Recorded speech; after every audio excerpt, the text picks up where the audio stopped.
She hears Paul screaming for his fucking life, and she goes in the goddamn doctor's office, chat. And then we see this scene. We see Paul, chat, this good, very good kid. Good kid, chat. Just fucking getting absorbed by the goddamn blood. I told you, it's a bit of a cruel streak this movie has. It's a little cruel, so I can see why it wouldn't appeal to some people. Hello, I just wanted to thank you for clicking on my video, and I wanted to let you know not only do I create content in my YouTube channel here, Class in a Glass, but I'm also on Twitch where I play single-player games, multiplayer games, I do movie reviews, cartoon reviews, and a whole bunch of other stuff. Also, it would be a big help if you can check out my Patreon, where you can gain access to audio commentaries, reactions, and the ability to submit questions for my podcasts and videocasts. And all that content can be found in the links below. In the meantime, enjoy the video. The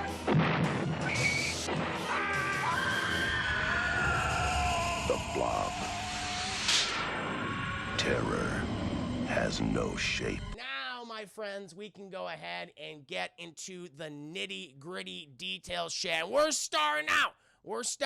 Chat, at a football game. It's a high school football game, and we're following a star running back, Paul, chat. And he's talking to his good friend, Scotty, who's a piece of shit. Scotty, he's not a good guy, chat, and I will intimately detail why he's a piece of shit. But they're playing the football game, chat, the hand egg. I believe amongst the football players, it's called the hand egg, chat.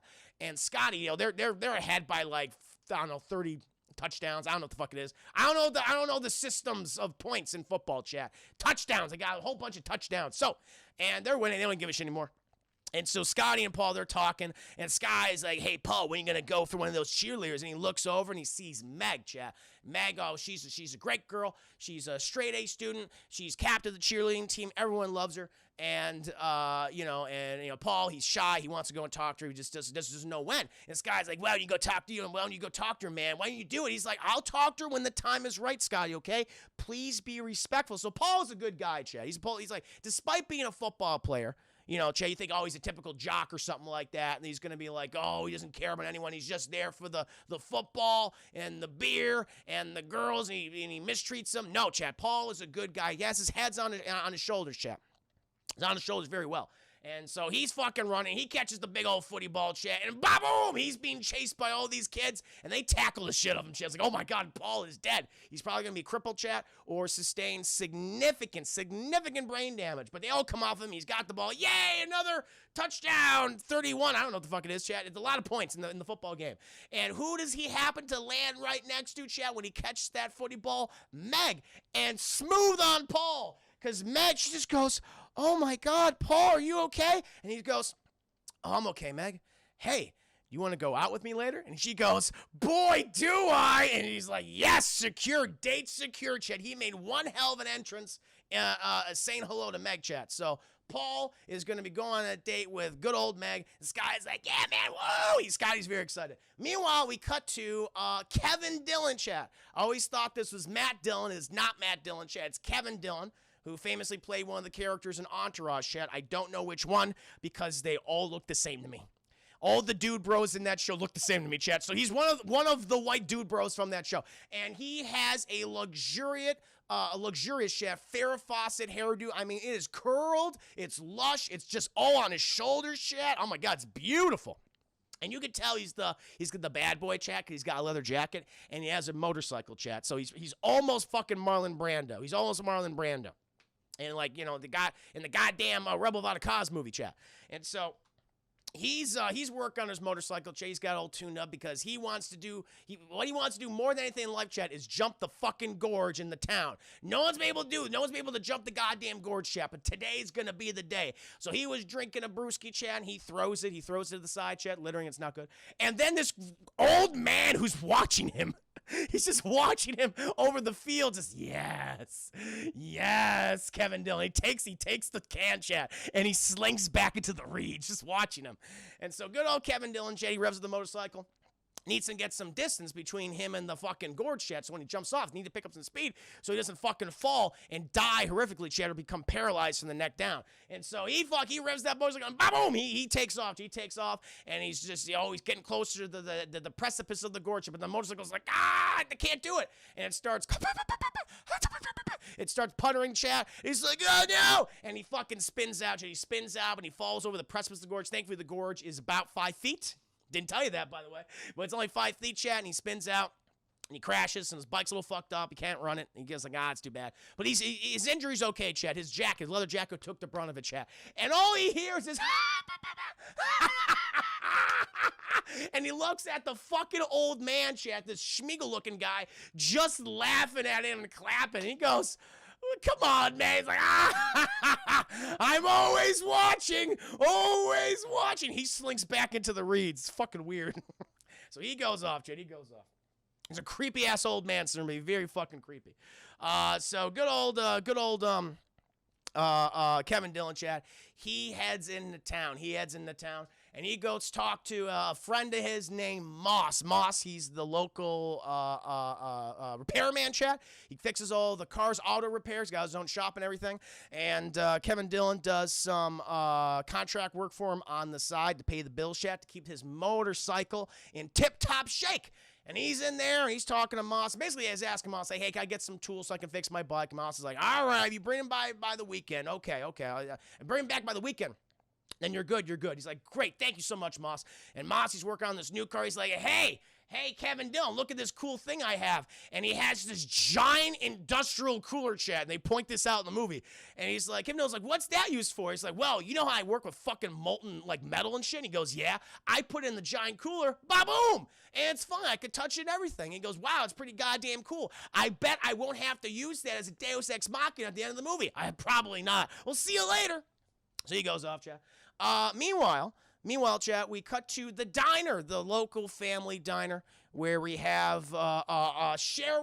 What's the sheriff name, chat? Sheriff Herb. Sheriff Herb, he's having a nice lunch, chat, and he's talking to the diner's owner, chat, Fran. And Sheriff Herb, he's got a crush on good old Fran. And he's like, so Fran, are you doing anything after, the big old football game?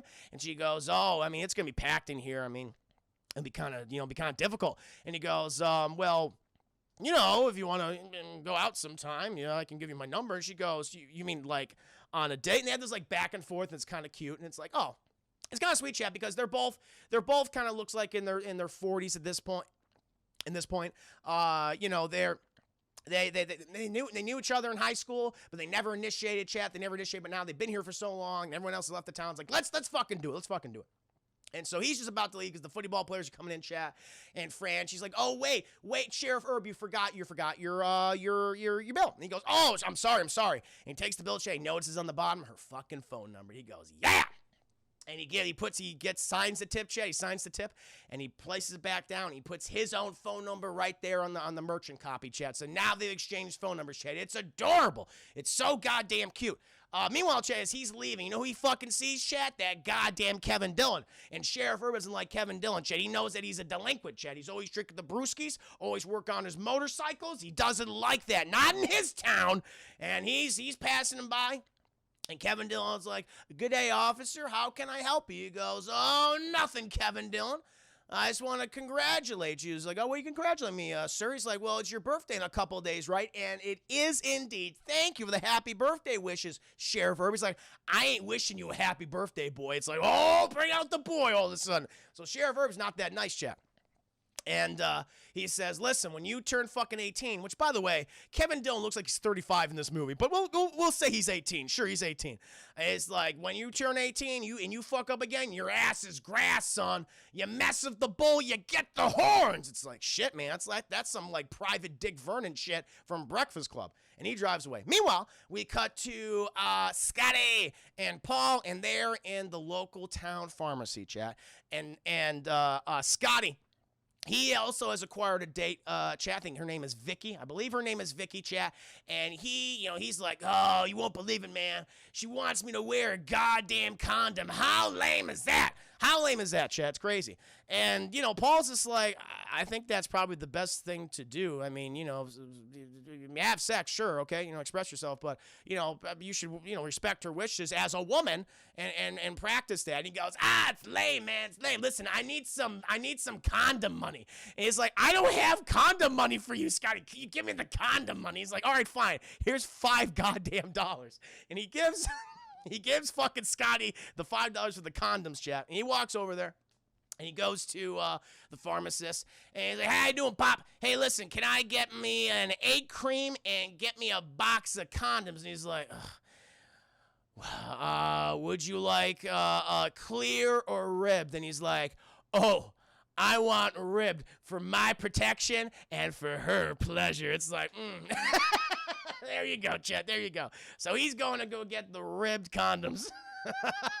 And who happens to appear right behind him like a fucking specter, chat? It's Father O'Malley. I don't know his actual name, chat. We're going to call him Father O'Malley. Yes, it's an Irish stereotype, but I'm Irish, and I'm going to fucking use it, goddammit. And Father O'Malley's there. He's like, oh, Scotty, yeah, good to see. Hey, great game. This guy's like, oh, shit, he's going to see that I have ribbed condoms for my safety and her pleasure. You know, I can't have this.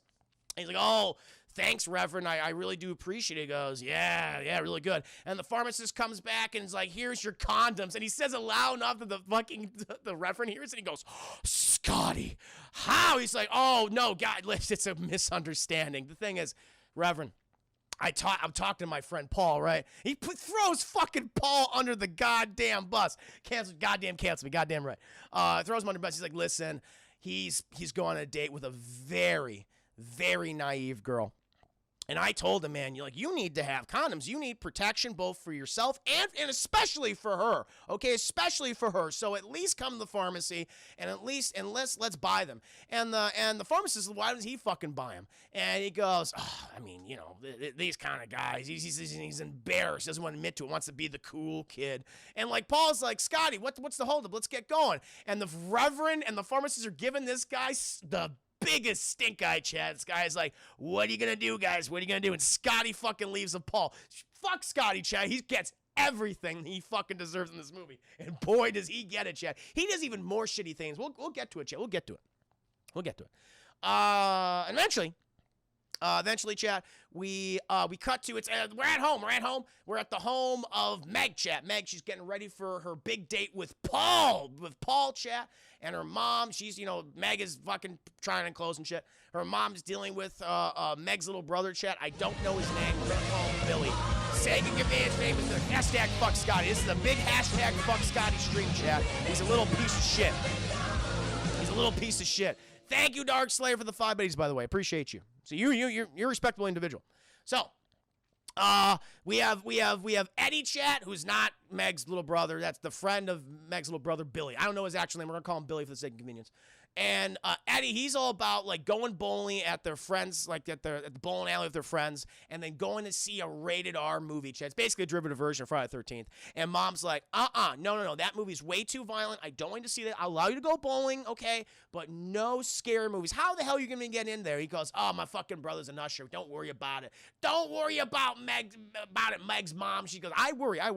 But then she's gonna go. She's like, she hears Meg, you know, trying on outfits and things, and she goes upstairs and she goes, "Oh, honey, I'm so sorry." By the way, I like the relationship between Meg and her parents because it's very respectful. Chat. It's not like I hate you, Mom, I hate you, Dad. It's just what you typically expect for a lot of households. It's good. These are two very good parents, Chat. They take care of the kids. They teach them right. And I respect that, Chat. She goes up there, and the thing is, a lot of Meg's clothes have turned pink because she accidentally threw in some of Meg's whites, and she wanted to wear this white sweater. She goes, "Oh, I'm so sorry, Meg. I'm sorry." And you'd expect that because I thought, oh, she's gonna be yelling at her mom, but she doesn't yet. She's like, it's okay. I mean, it looks kind of good, doesn't it? She goes, you know, it does. You know what? How about you just wear my cashmere sweater? And she's like, oh, Mom, your cashmere? No. She's like, honey, go ahead and wear it. I mean, it's the least I can do. I'm so sorry. She goes, don't worry about it, Mom. I just thought that was so fucking refreshing, Chad. Maybe it's because I recently saw that horrible Robert De Niro movie, Grandpa versus the world. I don't know what the fuck it is. You know what I'm talking about? The war on Grandpa, that's what it was. And like all the kids in that movie were awful. They were just god awful. And it was just nice to see a very bland, very, you know, typical, you know, nice dynamic between a parent and their daughter. I don't know, Chad. That just appealed to me all this. I was like, you know what? This is nice.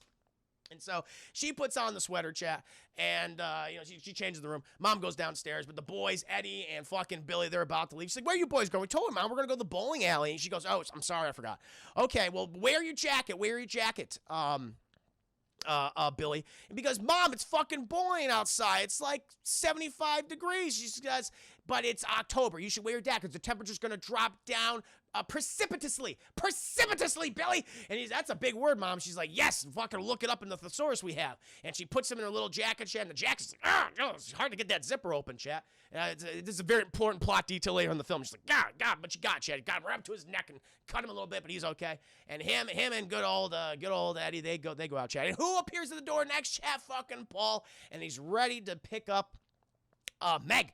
And Mom opens the door. She's like, "Oh, you must be Paul." He goes, "Hi, yeah, I'm here to pick up Meg." She's like, "Oh, come inside. And Meg comes down. She looks gorgeous, chat. And Paul's like, "Wow, Meg, you look beautiful." She goes, "Oh, thanks, Paul." And, the mom says goodbye to Paul. It's like, "Have fun, you two." And he's like, "Thank you." And she's like, "Well, before we go, I want you to meet my dad." And he goes, "Oh, sure, of course."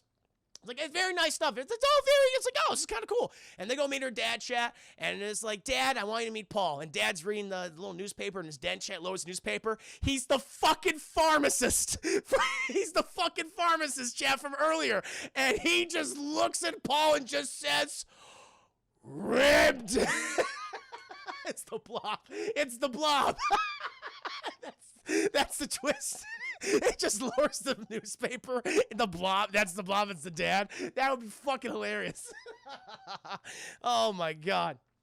But he looks ribbed, and Paul's just like, "Oh no." And it's like, "Oh, well, what happened there, Chad? What happened there? We shall soon see. Meanwhile, we cut to that old man. Remember that old man who was going, he was laughing at Kevin Dillon when he almost brained himself, Chad, in the gorge, in the town. Well, he's at his shack, chat, which is made out of hubcaps and metal and sheet metal and shit.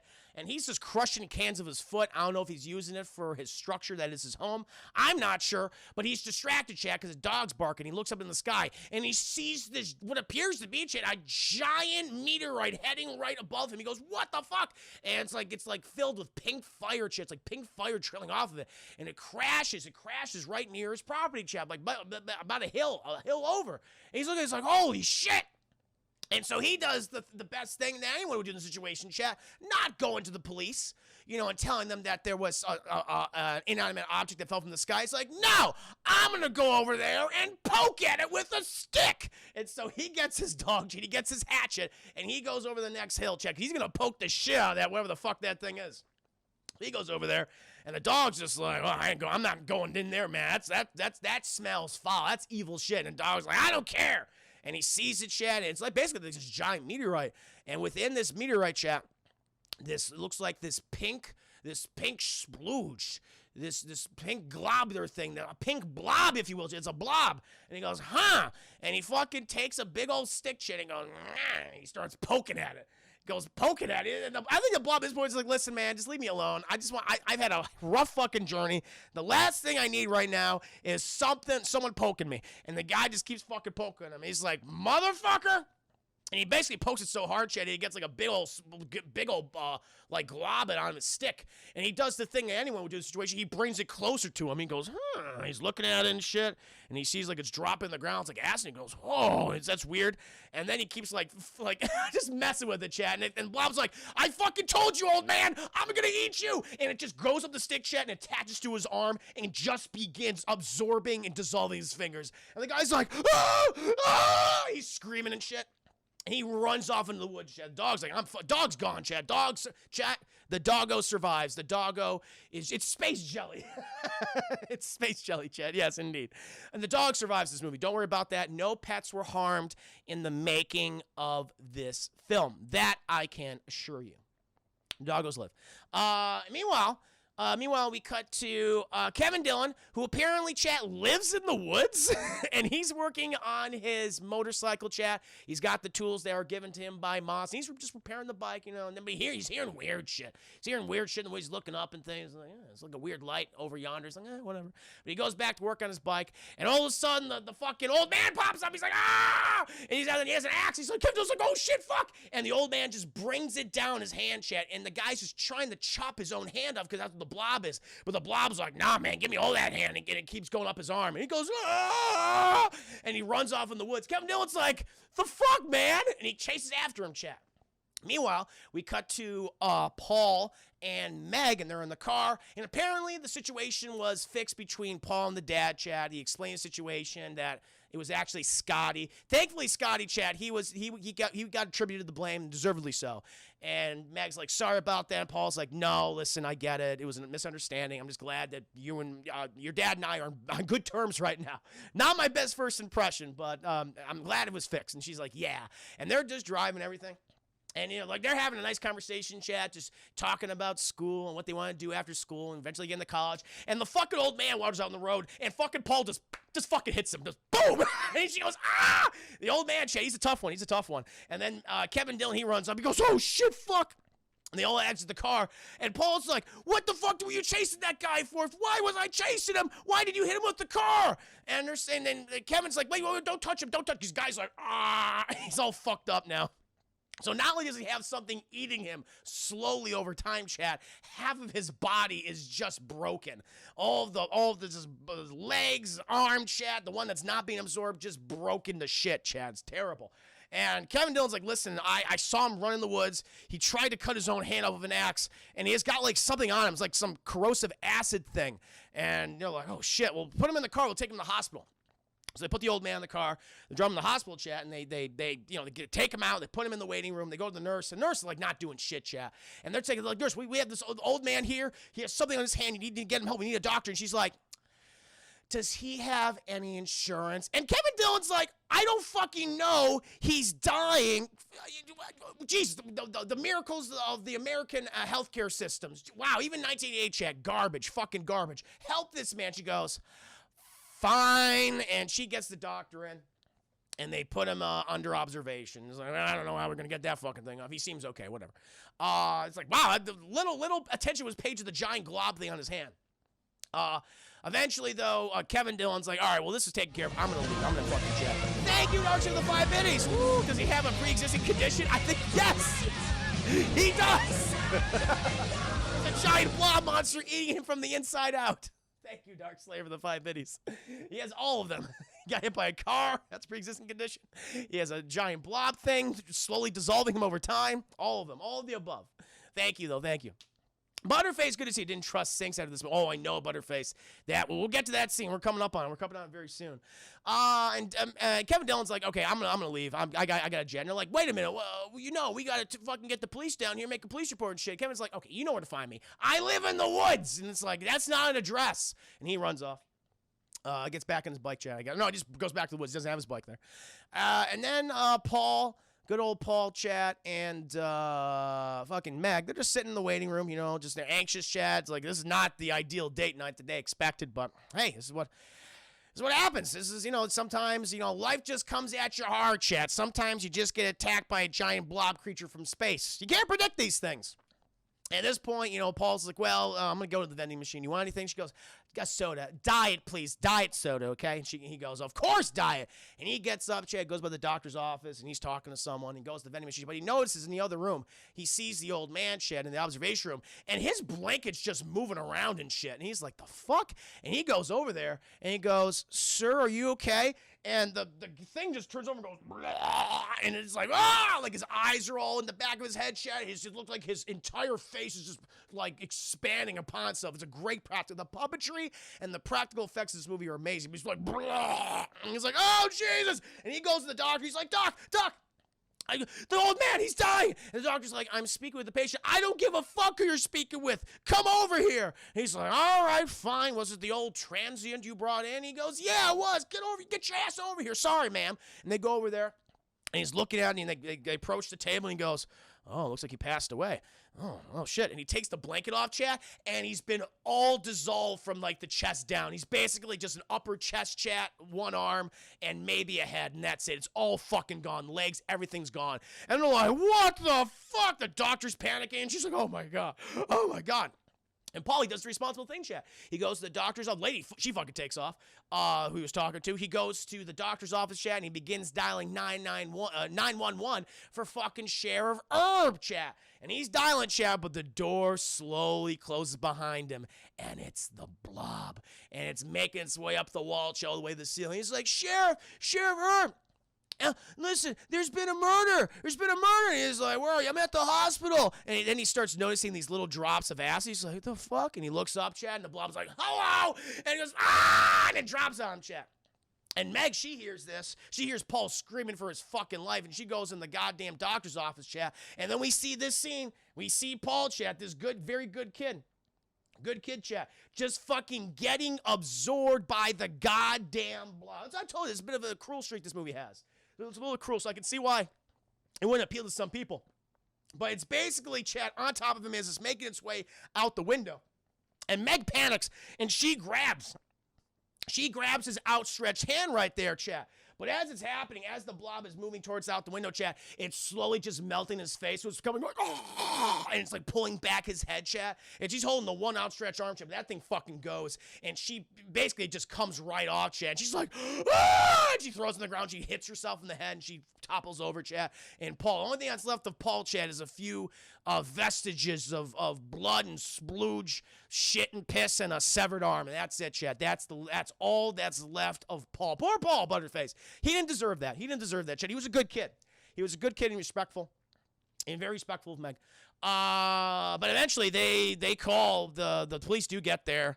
And Sheriff Herb's there. And also, funny enough, the deputy, chat, his deputy is Emil from RoboCop. I forgot about that. But Emil, the guy who also, funny enough, melts and goes, help me. He's like, get away from me, man. It's like that guy who gets hit by the car and explodes. Same guy, chat. I was like, oh, wow, I totally forgot that Emil's in this movie. I don't know the name of the actor. But yeah, it's Emil. So they're like, who the fuck did this? And I guess their first, also they take Meg home. Excuse me, chat. Her parents come and pick her up. They take her home, get some sleep, because she's not going to be able to tell us nothing. Oh, actually, she tells them what happened. She had a giant pink blob monster absorbed my boyfriend and absorbed that hobo. They don't believe her, chat. And so they send her home. But you know who Sheriff Herbert thinks killed him? Fucking Kevin Dillon. This is definitely his MO. Apparently, he melts people, chat. I did not know that. I didn't know that could be an MO, but apparently so. And they brought fucking Kevin Dillon back. And they're going to interrogate him, chat, at the station. That's what they're going to. Sheriff Herb's going to get to the bottom of this shit, okay? He's the only defense in this town. He's going to do a goddamn job. He's definitely not going to die in the first third of this movie. Absolutely not. Anyway, we cut to Scotty, that piece of shit. And he's with his date, Vicky, chat. And they're smooching at Love Kiss Point, chat, overlooking the town. And Scotty, he just wants to have sex immediately. Vicky's like, we don't even really know each other's names. She's like, hey, we don't need to know each other's names. We get to know each other in other ways. Woo! And she's like, yeah. And he's like, come on, baby, come on. He's trying to just grope her, chat, and everything's gross. And he's like, baby, I gave you my ring. I gave you my class ring. You know how much that costs? How much that is? You know how much you mean to me? But I gave you that ring. She goes, it is a nice ring. He goes, hell yeah, girl. He's like, listen. How about I give you the fucking Scotty Cherry Special? And she goes, what's that? He's like, oh, you go ahead and sit right there, okay? You sit tight, and I'll be right back with that cherry. And he goes to the back of his car, where he has just a fucking distillery of various alcohol substances, chat. And he just basically creates a fucking roofie drink for her. Asshole, chat. He has a lot of cherry, strawberries, all that shit, just to concoct this mixture. And he puts fucking roofies in it, and he's a piece of shit, chat. Also, we see a box filled with the same rings that he gave her, chat, so that's not his only ring. So he lied to her again, chat. So now he's an attempted rapist, and probably rapist, but also a goddamn dirty liar, chat. Meanwhile, the Blob is coming up towards the car. It just got done absorbing Paul, and the old man, it wants some of that Scotty. And it goes into the open car because fucking Sky left the door open. Goes in there right with the girl chat. But Sky does not realize this. And eventually he goes back in. He sits himself down. And he's like, hey, you go, Vicky, I got your drink. But Vicky, she looks like she's just passed out. He's like, oh, okay. He puts the drinks on there. He's just like, Vicky, it's feeling really hot tonight. And that blouse of yours, boy, I hate to see it, on you like that, just constricting you, just making you all sweaty and stuff. And he just starts picking at the buttons, chat, just popping them one by one. He's like, there you go. Get a nice breeze going on there. Piece of fucking shit. He's like, let's pop that other one. Pop that. He's like, ooh, oh, well, there you go. Well, now that I popped that blouse, let's get that brassiere off. And he goes in there, chat. He goes in there, good old grope. And then her fucking, out of her nipple, chat, the blob appears. He's like, hi, Scotty. And it wraps around his hand, chat. Sucks him inside of her, and she turns to him, chat, and the blob, it's just wearing her skin, and he pops out of her eyes, out of her mouth, just like the hentai, and he's like, Vicky, no! It's like, Jesus Christ. This is the perfect anti-rape PSA there fucking ever was, chat. Nothing will beat this. Nothing will beat this. And so they begin sucking face, and the blob just has its way with Scotty, chat. Just kill. I mean, I feel sorry for Vicky. She didn't deserve to die, chat. Not at all. Scotty got what he fucking deserved. But he's slowly absorbed by the blob. He's fucked up. Then later, chat, we cut back to the police station. We're cut back to Meg's house. We're at the Meg's house, and her parents are very concerned about her. They're going to give her a sleeping pill just to sleep, relax. Thank you, show the 10 minis.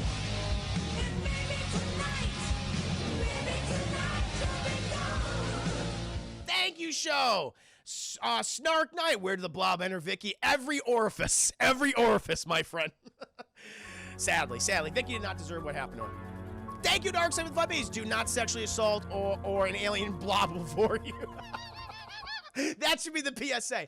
God damn it, someone should use that footage and do that. That would be it would be very important, but also funny. Do not sexually assault or an alien blob before you. Agreed. Well, he wanted to have sex, and yeah, the blob gave it to him. Got what he fucking deserved, chat. But her parents, Meg's parents are like, listen, we just want you to sleep. Okay, we'll talk about this in the morning. You've been through a very traumatic event, and, here's a pill, your sleeping pill, here's water. Just relax. It's okay. You don't have to go to school tomorrow. Don't worry about it. Or I guess the weekend, so it's fine. And you don't have to go to school for probably, however, the next week or something. Thank you. Ooh, T-Mac. I'm dancing, chat. I'm dancing. Thank you, T-Mac, for the 200 biddies, Juice. Can I get you to convince my friend to get off the Facebook stream and get on Twitch? I clown him all the time for not streaming his games on Twitch. I want his ass on Twitch so I can clown him on here. And I want him to be more successful. Yeah, I guess my question for him would be, why is he doing Facebook gaming? Is he just more comfortable with that? I mean, Twitch is the dominant platform. I think there's a lot of cool things that come with Twitch. Everything from the emotes. I think just the features they have makes it a little more accessible. So, I don't know. I would say present some of the features on there for him. Things that you can incorporate with Streamlabs and things, and see if that works, man. Yeah, I never really considered Facebook gaming because it always seemed like a dead end. It didn't seem like it had any significant growth because Twitch is just the dominant streaming force out there right now. Yeah, I would tell him to do that. Ashtray bitch, just saw you there. Welcome to stream. Man, I hope you're doing well. No, good to see you, T-Mac. Thank you again for the support. Cheers. And so, Meg, she lays down, chat, but she doesn't swallow the pill. She fucking goes, patooey, and she spits the pill out, chat, and she runs off into the night. She gets in her car, chat, and she goes on the police station because she has to get Kevin Dillon because she's the only one that would believe her about the blob. Meanwhile, we cut to the police station with Sheriff Herb and Emil from RoboCop, and they're interrogating Kevin Dillon, but they realize, like, he didn't do it. Nothing, basically the scene of the crime, he wasn't even there, how this happened, it just doesn't make any sense. Let him go. And of course, him and Sheriff Herb, they have a bit of like a moment chat. Him and Emil do not get along at all. Emil's always talking shit about, your mom is off fucking some other guy in Vegas, and your dad, who knows who your dad is? Could be anyone in town. So it's like, ooh, a little bad. But he fucking brushes off. He's used to it, chat. He leaves the police station. He's walking down the street. He needs some food in his tum-tum. He is hungry after all these shenanigans, chat. But then who fucking pulls up to him, chat? Goddamn Meg. Meg's there, and she's like, Kevin Dillon, I need your help. And he's like, listen, I'm sorry about your boyfriend. I really am. I'm being earnest, right? He's actually being earnest, Shay. He's like, I'm sorry what happened, okay? But that is not, I don't want to get involved in this, okay? All I need right now, I want to get my bike and I want to go have some food. That's all I want. He just walks over to the restaurant. Meg's like, no, no. And he goes in there. Fran, she's like, we're closed, Kevin Dillon. And it's like, can I get a sandwich? He goes, okay, sit your little ass down. I'll get you a sandwich and some chips and some dill pickles. He's like, Fran, you're wonderful. He's like, I know I am. And he sits down, and who fucking walks in? Meg's back. And she sits down right next to him. They're having that conversation back and forth, basically telling him, like, let's convince the town that this fucking blob creature is here and that people could be in danger. And Kevin Dillon's just like, fuck. He's like, he's a little bitter at the situation because, you know, she would never spend the time of day talking to him under normal circumstances. He's a little bitter about it. She's like, that's not fucking important right now, dude, okay? There's a blob monster. He's like, all right. We'll tell people that what's going on. Meanwhile, Fran, she takes the plates, she brings out 2 pieces of pie, and he's like, enjoy yourself. He's like, Fran, thanks for the pie. We got paid. No, it's on the house. I would have threw it in the garbage anyway. You talking about a blob creature? And she leaves. She's like, that's stupid. And she goes back in the kitchen where her brother George, he's also the cook there, Chad. He's also the dishwasher. He's cleaning up for the night. And she's putting the dishes in the sink, Chad. But she notices, Chad, that the sink is plugged up again. It's like real fucking plugged up. She gets the plunger, Chad. She goes, and nothing. It's not going down at all. Nothing again. And George is like, don't worry, Fran. If you can take care of the garbage, I'll take care of this. She goes, no problem, George. And so George, he fucking goes to town, just says, just trying to get at it, but nothing. He's like, what the hell? And he does the thing that anyone would do, Chad. He sticks his entire arm down the fucking hole. Down the hole. He's like, pulls it up, Chad. He's like, that burns. And then all of a sudden, Chad, the fucking blob comes up like a tentacle, grabs his fucking face, Chad, crushes his skull, and just starts sucking him into the sink, Chad. Head first. And the head just goes in there like that, Chad. And he's just like, he's already dead by that point. But the nerves are going off, Chad. His body's spasming up in the air. And eventually, Fran, she walks in. She's like, George! And then, you know, Kevin Dillon and Meg, they hear this, Chad. They run in, and they see fucking George's body, most of his body, Chad. The only thing that's still up there is like an arm, his leg, and his ass, Chad, and slowly being sucked into the goddamn sink. And it's sucked all the way down there. It's like, what a fucking way to go. Jesus Christ. I mean, I don't know if that's physically possible, Chad, but it's fucked up. Poor fucking George. He was just doing his job. He's like, don't worry, Fran. I'll take care of it. It's okay. I got it. And then that's what he got for his troubles, Chad. Fucked up. Meanwhile, the Blob's like, I'm still hungry, bitches. And it just erupts from the piping, Chad, from the sink itself, and spreads across the ceiling. And they're like, holy shit. And, you know, Kevin Dillon and Meg are like, fuck this. And they just run. They run, Chad, and they go to, like, the back room. The Blob's chasing them. I want to eat you. And they go into the freezer area. They go to the freezer. When they close the goddamn door, and fucking Kevin Dillon, no weapons, he just grabs a hook. He has a hook. I got a hook. And the Blob's like coming under the door, Chad, but it touches the cold floor and the ice. It goes, it's too cold. And it leaves. My tootsies! And it leaves, Chad. And they're like, wait, what the hell? Meanwhile, Fran, she's left the diner, Chad, and she goes to the phone. Remember phone booths, Chad? Phone booths were a thing. She goes to the phone booth right on the side of the diner. And she needs to call the sheriff. I got to talk to Sheriff Herb. He's trying to solve this mystery. And so she's dialing the goddamn phone and everything, trying to get a hold of it. She gets a hold of the operator. And she gets a hold of him, but then it cuts out. The line cuts out. She said, what's going on? All of a sudden, Chad, the fucking Blob appears on top of the goddamn phone booth and slowly, completely covers it, Chad, and is trying to get in. And so she's holding it back like this with her fucking foot, Chad. It's trying to seep in, Chad, but it's putting more and more pressure on the foam booth. The glass is breaking. Eventually, she gets through, and she's like, I need to speak to Sheriff Herb immediately. And the operator's like, oh, Sheriff Herb went over to the diner like 5 minutes ago. And as soon as she says that, Chad, she looks over, and Sheriff Herb is inside the Blob he's been absorbed. He's melting within it right now. She goes, oh my God! And the Blob, I mean, poor Fran, Chad. The Blob so much pressure is placed on, it's a cool death though. So much pressure is placed in the phone booth that it just fucking explodes. And it's this amazing shot of this glass. I mean, the glass goes inside of Fran, Chad, like all inside of her face and her body and everything. And the Blob just absorbs poor Fran. Poor fucking Fran, Chad. It's a terrible way to go. Eventually, Oh my God. Goddamn Kevin Dillon and Meg Chat, they get out of there and they're like, that was fucking weird. It doesn't like the cold apparently. And it's like, we got to get the hell out of here. We got to get out of town. So the first thing is like, let's go get my bike. And then we'll warn everybody else. That's what they're going to do. And so they take off. Meanwhile, the fucking Father O'Malley, Chat, he's coming back from the liquor store because he's going to get piss drunk, Chat, tonight. And he looks over and he sees the giant blob monster just going down the street. He goes, what the fuck? He looks at the alcohol and goes, fuck this. And he watches it go into the sewer system. And he goes, oh my God. He watches it go down there. And then he goes into the diner chair. He's looking around. He's like, oh my God. And he goes to the cooler room. And he notices like these little crystallized, like frozen bits of the blob. And he's like, what the? And he picks them up, Chad, and he puts them in this little glass container. Puts them in like a couple in the glass container. He goes, huh. Thank you, T-Mac with 200 biddies. Oh. T-Mac, thank you. I clown my childhood friend, Larry Harley, but I will admit that he is more charismatic and entertaining than I could be. I won his ass on Twitch so he can make a little money outside of his full-time job. Yeah, man. I mean, I don't know what the monetization system is like on Facebook. Then, yeah, if he wants to make a little money, if he's entertaining, then he should definitely move over to Twitch. It'd be very important. Very, very important. You can admit you can have a lot of success on this platform, Chat. No, do it. Yeah, convince him, T-Mac. Convince him. Yeah, just show him the various things that come with Twitch. When you do finally reach affiliate, the things you can have via Streamlabs, a lot of creativity you can incorporate in your streams. You know, it doesn't always have to be about video games. It could be movie reviews, it could be tune reviews, it could be anything you want, cooking shows. So much variety on Twitch. So he watches this fight. So he just collects these things, and he puts in a little glass jar. It's like, what the hell is going on?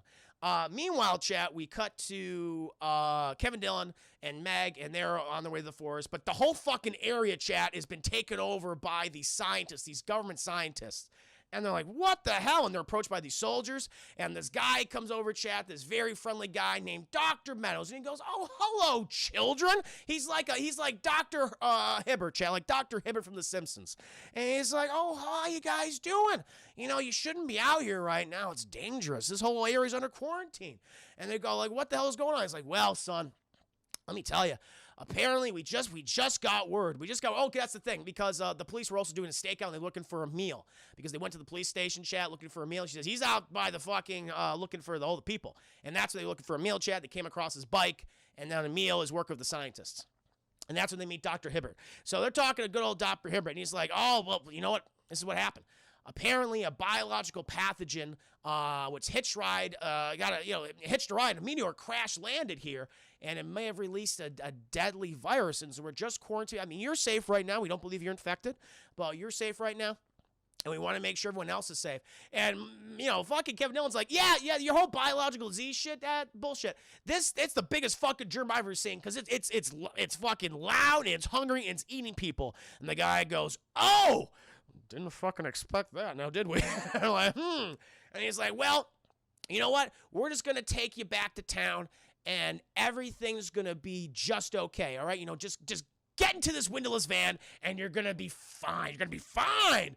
And, you know, fucking Kevin Dillon's just like, I don't want to do that. He goes, you're going to do it. And all the fucking soldiers surround him, and he's like, you know what? I think I'm going to get in that windowless van. He's like, good idea. And so him and Meg get in there.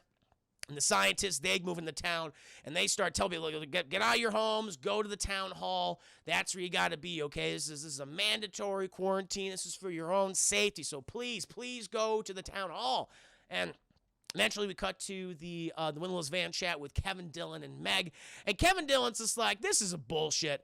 These government officials just got here tonight after this thing just landed. It's like, nah, they knew about this bullshit. Meg's like, no, we should always trust our government. Kevin Dillon's like, Meg, I'm sorry, but you're stupid. Shut up, Meg. And he just jumps out of the fucking truck. He jumps out of the goddamn truck, Chad. Meg's like, fuck you. And she closes it.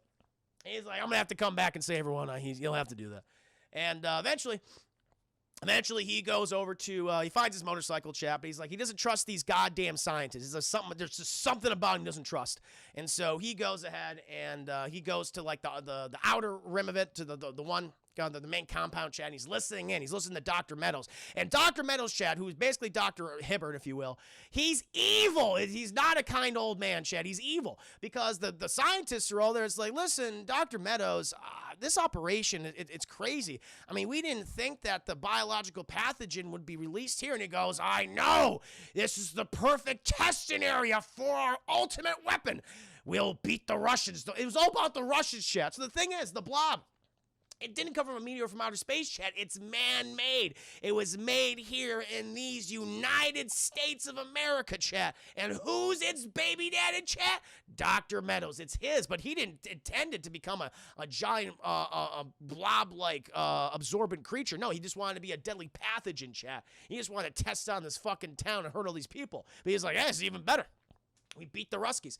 And we got this one guy, Chad, Dr. Jennings, good old Dr. Jennings. He's like, I don't approve of this. This is not nice. And he says, shut the fuck up, Jennings. Shut the fuck up, okay? If you don't like it, get the hell out of here.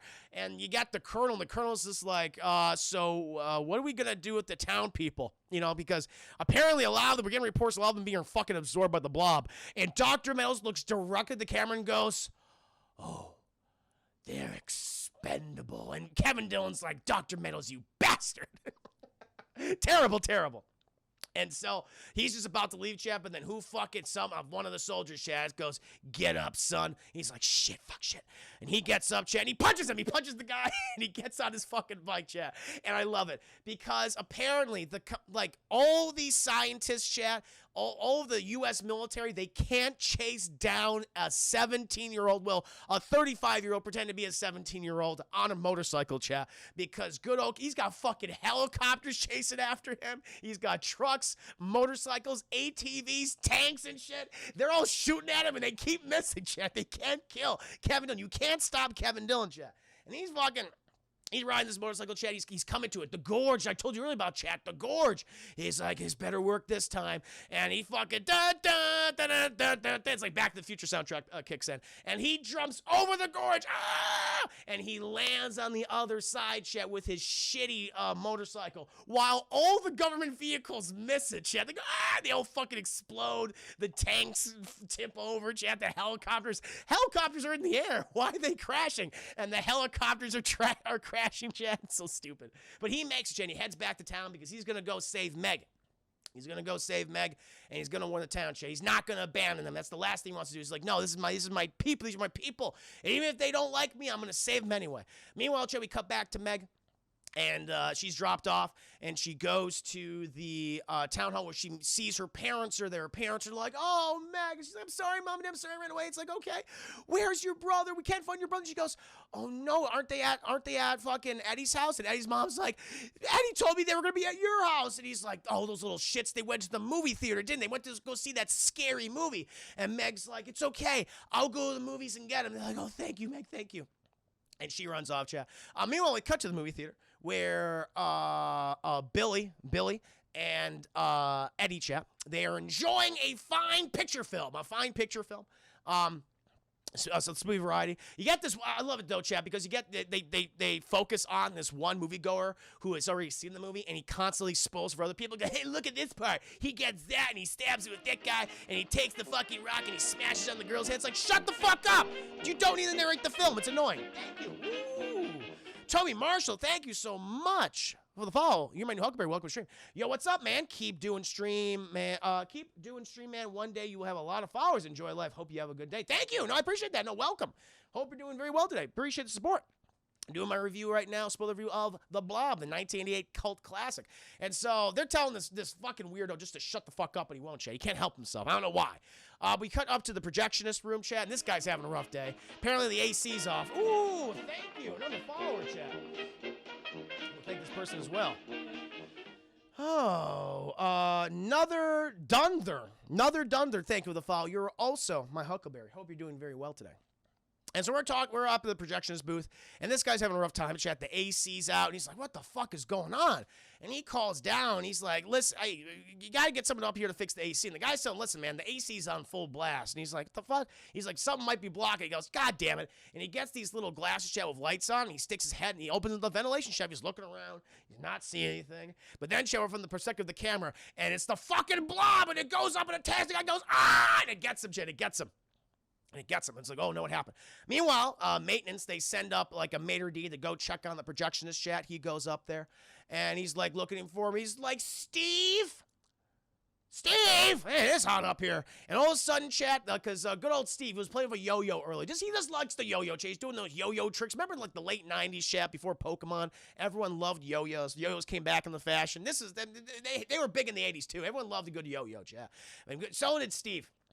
So all of a sudden, as he's looking around, Chad, and it's very steamy, it's hot and sweaty and sexy, the fucking yo-yo comes down, and he goes, what the fuck? And he looks up, and he sees like a half-melted Steve just going, and he's like, ah! It's terrible. This effect scared me as a kid. It looks ridiculous now, but it's some great puppetry animatronics as well. And this maitre d's like, fuck! And the tentacles, the hentai tentacles, wrap around him, chat, wrap around them thick thighs, go right the butt, and they start absorbing him, chat, from the inside out. Meanwhile, we cut to inside the screening, chat, where that guy won't shut the fuck up. And Billy, he's had enough of it. It's like, Billy, Eddie's a hothead, but even Billy at this point is like, listen, I want to enjoy a good movie-going experience, and this man is being rude. And he turns around and is like, sir, can we just enjoy the movie? And the guy's like, hey, why don't you shut the fuck? And the fucking blob grabs him. The blob grabs him, chat, lifts up in the air, and you see it just pouring out of the projection booth. And it just starts encircling the whole theater, chat, coming from two different directions. And it just starts grabbing people and melting. People are screaming, ah! Everyone's screaming and shit. Meanwhile, Meg enters the theater. And she's looking for Billy and Eddie. She finds them. She's like, oh, my God. And she grabs them. And she sees, like, her high school friend, chat, on the cheerleading team. She sees her lying on the ground. She's like, oh, shit, Cassandra. And she turns her over, chat. Half her fucking body is melted. She's like, oh, shit, gross. And they're like, we got to get out of here. People running every direction, chat. They go to the back, the exit in the back of the theater. The Blob's like, hey, I know you. I'm going to eat you. And he's coming for him, chat. They open the fucking door. They're running. They're doing that Tom Cruise just chopping air run. And they get out of there. They get out of there. They're closing the doors. But, oh, no, fucking, remember, chat, the jacket? Goddamn Billy's jacket gets caught in the door. He's like, I'm stuck. And he can't unzip it, chat, because that damn zipper. Mom put that zipper all the way up to the neck and stuck on his skin, chat. The zipper's inside of him. And he's like, the zipper's inside of me. And she's trying to get it down. She's like, this is going to hurt a lot. And she just rips his fucking skin off. She just rips the skin off. He's like, ah! They get the zipper off, and the Blob just comes forward. And they're fucking running. They're still running, chat. Meanwhile, the other maitre d's up top, he's watching. He's like, Meg, run. And she sees a sewer grate. She says, guys, the sewer is always the safest place in horror movies, down here. And they're like, that makes sense. And they take out the fucking manhole cover, chat, and they jump into the goddamn sewer. And then she moves the manhole cover over. Meanwhile, the maitre d', who's like, no, Meg, cares about Meg a lot. He goes and warns the military about the Blob.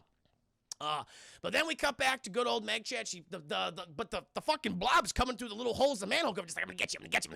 And it grabs her hair, chat. It's like, and it begins melting her hair. It's like, oh, it's falling on her scalp. She's like, fuck. And eventually, it's like holding her by her hair, chat, but it's melting so fast, she just falls, hits the goddamn water. She's like, we gotta fucking move, you little shits. And they keep going, chat.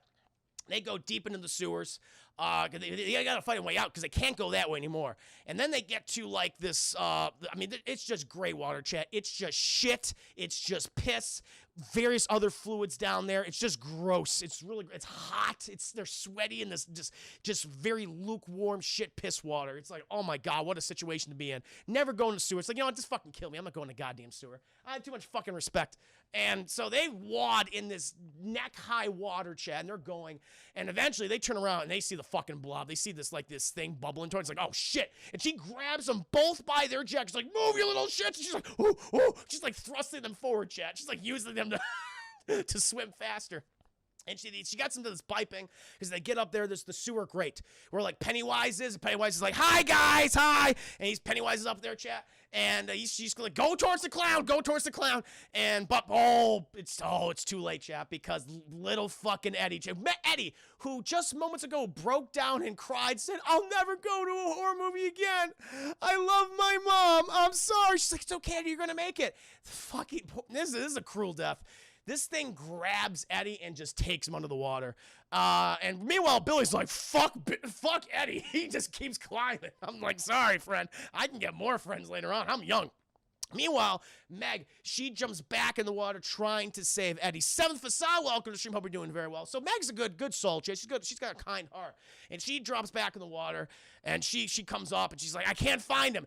And then Chad fucking Eddie comes out of the water, and he's all melted. His face is falling off. His jaw's almost off, and he's like, and he's taken back under the water. It's horrifying, his death. Again, you don't really see too many kids dying in horror films that graphic yet, but that's like in the top 5 at least. You got Hereditary when the little girl's head goes, oh, boop, goes clean off, chat. But you got this one too. Like, this wasn't clean like Hereditary. At least that one was quick. This one was not quick. He was slowly absorbed over time. It was fucked up. Oh, what a painful death. And she's like, shit! And she starts climbing up the pipes, but the Blob's like right behind her. But then all of a sudden, chat, the military show up. Those guys in those, by the way, they're wearing these like really corny 1950s era white suits. They look like AIM soldiers. Remember the AIM outfits, like in the yellow and shit? Look like, or like in Among Us? Like those types of suits, except all white. And they're like, shoot the Blob! And they start shooting at it, and the Blob's like, the fuck? And it grabs one of them and starts absorbing him, grabs another guy. The guy's like, shit! Takes off. Meanwhile, Meg puts Billy up there. Billy fits to the grate, but, you know, fucking Meg, she's too dummy thick. I can't fit. I'm too thick. He goes, why are you too thick? It's fine. Go warn Mom and Dad. I'm going to try to get out of here. He goes, okay. He fucking takes off. Meanwhile, Meg, she drops back down, Chet, but the Blob's like, I want you and your thick ass. And he's coming for her, Chet. He's coming for her. But she keeps running. But eventually, Chet, she turns around a goddamn corner, and fucking Kevin Dillon's there on his motorcycle. She's like, why do you have a motorcycle in the sewer? He's like, are you questioning that right now? Let's go. So she hops on the fucking motorcycle. Dun, dun, dun, dun, dun, dun, dun, like fucking Back to the Future. And he starts riding down this thing while the Blob's like, I'm going to get you. I'm going to fucking get you. And eventually, they come to a dead end. And Kevin Dillon's just like, Meg, hold on tight. I'm about to do something crazy. Where we're going, we don't need roads. And he goes right towards the fucking Blob, chap. But thankfully, it's a tunnel that's in a circle. And he just goes to the side and does a fucking loop-de-loop over the Blob, chat. Does a loop-de-loop. And the Blob's like, this is so fucking cool. And they go right over it. But he crashes the motorcycle. He crashes the chat. He's like, it's total. We got to get the hell out of here. And eventually, they run across one of the soldiers, chat, that survived. I think Dr. Jennings is Dr. Jennings. And Dr. Jennings is like, oh, Jesus Christ, I'm so glad there's survivors down here. I'm sorry everything happened. Kevin Dillon's like, apologies later, Dr. Jennings. We got to get out of here. He's like, okay, let's go. And they go towards the manhole cover right near the town hall. And they're about to climb up, chat, but then the soldiers are there. And who's fucking there, chat? Dr. Meadows. And Dr. J's like, Dr. Meadows, we have survivors down here. We're coming up. And Dr. Meadows, he looks up and he looks at the colonel and says, close the manhole cover. And the colonel's like, why? And Dr. Meadows is like, because I'm evil. And they close the manhole cover. And they go, no! And he's like, they're all expendable, I say. They're all expendable. The colonel's like, it's kind of fucked up. We just left the man behind. He's like, nah, and he fucking backhands him. Jay's like, I'm in charge here now, Colonel. He doesn't even have a name, just Colonel. Kevin Dillon, he has like a walkie-talkie. Dr. Jenkins walked grabs that. He's like, Meadows, goddamn it, let us out of here, okay? This is crazy shit. Meadows is ignoring him and everything. But then he notices that Jennings has a fucking rocket launcher on his back. He's like, Jennings, are you going to use this? He goes, nah, man, I'm just going to accept death. He's like, cool, I'm going to use this then. He grabs it. He's Meadows. Here's my fucking answer. And he goes, boom, and he blasts the manhole cover and destroys a truck nearby. Ba-boom. And they climb up, chat. Obviously, Meg, Dr. Jennings, and Kevin climb up, chat. They're all good. They are safe, and they are goddamn secure. But at this point, you know, Kevin Dillon, he grabs a fucking assault rifle. He's got to train on Meadows. Military guy has it on him. Emil shows up. Emil's there. He's got his gun pointed at Kevin Dillon. He goes, drop it, Kevin Dillon. And Kevin Dillon, he's just yelling to the townspeople, just saying, listen, this is all fucking bullshit. They suddenly come here and telling us it's some goddamn biological disease. How did they show up within hours? It doesn't make any sense. Because anyone use a phone? Can anyone get a signal outside to the outside world? They're fucking lying to us. They're full of shit. And Meadows is like, no, he's crazy. You're all crazy. It's not me. And he grabs a gunshot. And he's like, shoot him. Shoot them all. He's like Joffrey all of a sudden. He's like, kill them. And he tries to shoot fucking Kevin Dillon, chat, but the Blob's like, I'm gonna just end this. And he grabs Dr. Meadows and drags him to the sewer. And Dr. Meadows like, no, not me. And he puts him in there, chat. He's like, ah! And the Blob goes into his suit, chat, and he basically sucks him out of his suit, chat, and Dr. Meadows is thrusted back now in the sewer, chat. He's sucked in there, and he's dead. Good riddance, evil Dr. Hibbert. And so then the Colonel comes on over and he says, you know what, we're just gonna fucking end this, okay? Emil, Kevin Dillon, Meg, you're all good. You go to the town hall. The USA military's got this. Let's shoot him, boys. And they just start shooting the Blob, and then the whole is like, ah! He got like double pistols, like, ah! All the military guys got like M4 shooting into it. And he's like, bring me the death charges. And they bring him set him for like a short fuse. And he throws him in there, like a whole bunch of C4, and boom, they explode. And Colonel is like, this was a great victory for the U.S. of A. Hell yeah. And he's walking off, Chad got a cigar. But then the ground begins to shake. And the fucking Blob just pops, like a giant blob mass just pops up. Chad is like, I'm going to eat all of you fucks. And it just lands. It just falls on top of the military guys. And the Colonel, great fucking death scene with the Colonel, chat, where he's got like these grenades on him, like these two on his nips. He's got nip grenades, chat. He's like, fuck it. And he fucking pulls the pins on his nips and goes, ah! And the Blob comes on, chat, and ba-boom, but it's nothing. The Blob just absorbs a kinetic blast. But then the Blob's like, oh, this is a fucking smorgasbord. And it just begins picking up people and eating them. Meanwhile, Father O'Malley, chat, he walks out, and he's like, this is some Old Testament bullshit. This is the end of days. We're all fucked. And some of the flamethrower guys from the military unit, they come over and start to burn the Blob. Blob's like, doesn't affect me. And it kind of tries to stifle it goes to the muzzle of the flamethrowers, and they explode, and the guys explode, and a whole bunch of flame fluid just covers half of the body of Father O'Malley, chat. So then he becomes Two-Face, and Meg's like, oh shit! She grabs a fire extinguisher, chat, because there's a fire truck there, and she puts out Father O'Malley's like really crispy Father O'Malley, chat. He's like bacon Father O'Malley right now. And then Emil, the police officer's like, Meg, watch out! He starts shooting, and she goes, ah! And she uses the fire extinguisher on the Blob's like, oh, it's cold, it's too cold, my nips. It doesn't like cold, chat. And it's like, oh my God, that's it. That's how we defeat this thing, through cold. And Kevin Dillon, he remembers like, wait a minute, Moss's garage. He has that giant, weirdly large cryo blaster thing on his truck. I'm just gonna fucking ram the Blob with this thing and kill it. And they're like, well, that's very convenient. He goes, it is convenient, isn't it? And he's like, go to the fucking town hall. I'll be right back. And so they all pile in the town hall, chat. They're all putting up barriers and things, trying to keep this thing, get fire extinguishers. The whole town's together on this. They're all blasting it. Emil's like, we need more fucking bookshelves and shit to stop it. And Emil, he goes out like a champ, chat, because the Blob wraps around him and it just snaps him back, chat. And so he's basically snaps, like everything's back, like, ah! And he's just taking out this fucking hole, just like absorbed into the hole, chat. It's fucked up. Meanwhile, Kevin Dillon, he gets Moss's cryo truck. Any garage has this. And he just rams right into the fucking Blob. And he sets off a fucking, like, he explodes the gas tanks. Yeah, fuck you too. And the combination, chat, of fire and gasoline, it just, boom, it kills the Blob. It kills him, and it crystallizes, chat, and it kind of creates like a mini nuclear winter inside the town. And it's all snow. It's a snowfall. Everyone walks out of the town hall who isn't like melted and shit. And they all start throwing, Blob snowballs. It's weird. And the guys are like, you know what? We should probably put all this in like some garbage cans and shit and make sure they stay cold. Because this was really bad. And then fucking Kevin Dillon and Meg, they start smooching, and Meg's parents approve, and Kevin Dillon, his parents aren't there, chat. They might have been absorbed for all we know. We don't know. But they're smooching. It's, yay, it's victory. But then, chat, we cut to many months later, where Father O'Malley, he's doing a traveling sermon speaking of the coming apocalypse, fire and brimstone, Old Testament shit. All those people are just going, oh my God, this is a hell of a speech. And he's all kind of fucked up and weird looking now. He's just like, ew. And he tells like, all right, I'm done.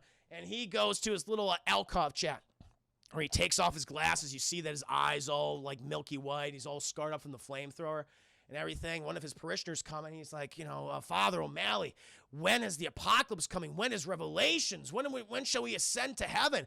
And Father O'Malley's just like, soon, my child, soon. And he has the glass jar where the Blob is in there, chat. The little piece of the Blob that he saved before, they're still in there. And he'll unleash this. He'll unleash the apocalypse upon the earth when he receives the sign, chat. And that, my friends, that is the 1988 cult classic, The Blob. Hope you enjoyed it, chat. It's a very fun movie. I highly recommend it. There's some stuff that's dated about it. Some of the special effects. There's a lot of great practical effects, a lot of great animatronics in this film, chat. The puppetry is amazing. But there's some blue screen stuff that's like, yeah, that doesn't look great. It just doesn't fit the scene itself. But it's still a really fun movie. I highly recommend it. I give it a low full price on the double toasted scale, chat, on the DT scale. Low full price. Dun, dun, dun. Indeed. But Grizzy and I need to watch it again, so do it, Brown Cruise. It's a very fun movie. 3 out of 5 nib grenades. Yes, the nib grenades. I knew you guys would like that. Shark Night. Star Trek, excuse me. Fun fact, the injured soldier was actually a triple amputee. Really? I had no idea. Wow. Mr. Hummendinger, welcome to this movie, so it's really fun. So maybe Crazy Priest had a piece of the Blob. Had a piece of the Blob the whole time. Picked him up earlier. Yep. Drew Rasco, what the hell was this? Oh my God, sounds very fucked up. Just like, what just happened? What were the things coming out of your mouth? Oh, so many things. Oh man. Yeah, chat. But my friends, I'm gonna go ahead and just take a brief break. Gonna go get myself another beverage. Briper, what if Andy Dufresne encountered the Blob in Shawshank Redemption? He'd be fucked. That would not be good for him. He would be screwed. Butterface, great movie, but shit still makes you go. No, it is. It makes you very uncomfortable. The body horror in this is amazing, but no, it's supposed to make you queasy. That's the natural reaction. So, no, I totally agree with you. I'm telling you, it freaked me out when I was a kid. Some of these deaths are just fucked up. To this day, they're still fucked up to this day. Need to watch this one. Oh, definitely, Twitter Rascal, watch it. It's worth it. It's worth it. But yeah, I'm going to go ahead and refill my beverage.